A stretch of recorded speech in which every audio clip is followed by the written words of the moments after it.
Similar to the other scripts, start out by making sure the user double clicks on the desktop icon, and then verify that they select all the selected dataset for our study, and then click on the edits. Actually, before they do that, they need to verify some values.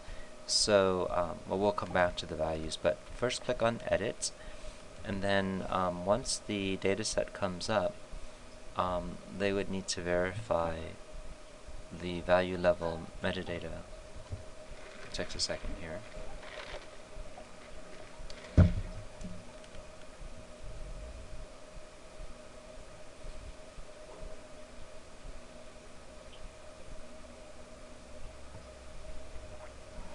Okay, in this case, they need to click on this button called the value level button. And what they need to do, the first step is to verify the values.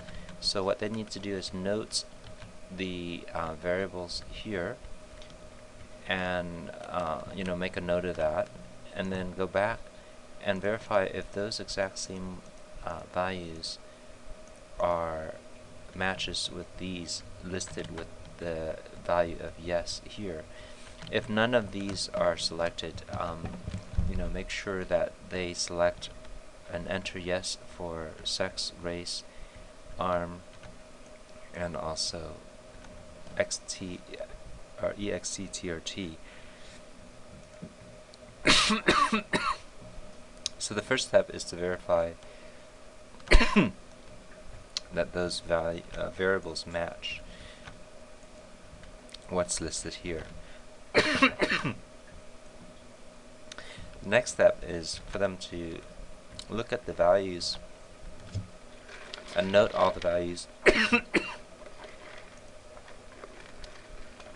and then go to the preview button of that selected dataset and then verify that all the values match with the dataset values themselves. The next step then is to verify, to navigate.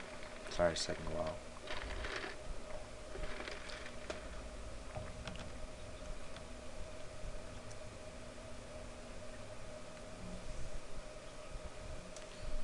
Okay, then the next step is for them to verify the import and export. And what you have to do is first click on export, and then make a note of this file, click OK, and open up the Excel, change a value. So for example, in the Excel spreadsheet, they're going to go over to the type and enter a value, go over to a control terminology and enter a test value. It could be something like test value inside the spreadsheet. And once the spreadsheet is saved, then they would import that same spreadsheet, and then they need to verify that those same values in the spreadsheet are now on here. Another thing to verify is that for each, for example, when they click on ... currently nothing happens. Okay, what they need to do is verify that if they select on a particular variable, when they click on ... the possible values from that variable, in this case M and F, shows up in the list. And then the next thing is the label. If they click on that, it shows all the labels. So make sure that, well, this looks good. And then the type, that all the type, we should have I think that that's the correct type. Verify that there's character and numeric in the control term. Okay, so that's an error. In the control term, it should list all the code lists from the main screen. So in this case, if you go back to the main screen, it shows you the control term. Okay, let me show you. If you go back here, make sure that you click on this and click on preview, and then make a note of all of these control term names, and then from these names they should then be shown and match that of the ... button. which takes a second to bring up here.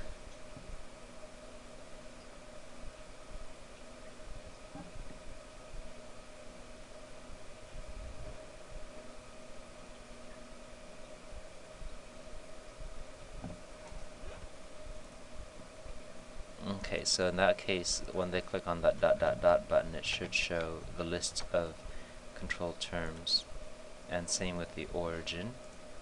So these values are good, and then the role, these values are fine. Verify.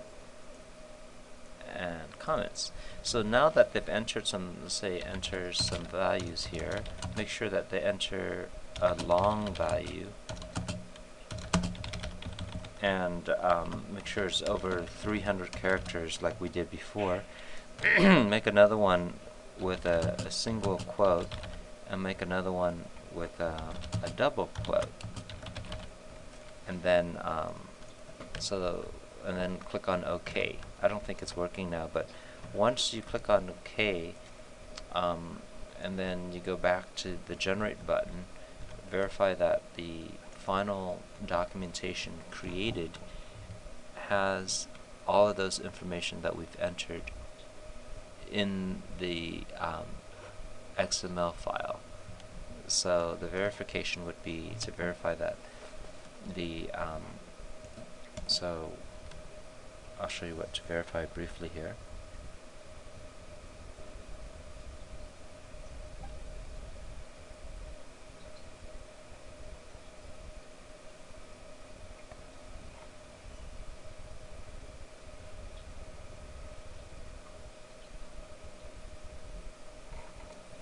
Okay, so what we need to verify is when the user gets to a particular value level metadata, let's say they click on this one, they would need to verify each one of these columns for those things that we've entered. So we must have entered a value for the control, a value for the origin, a value for the role, a value for the comments. So all those values should carry over to the output.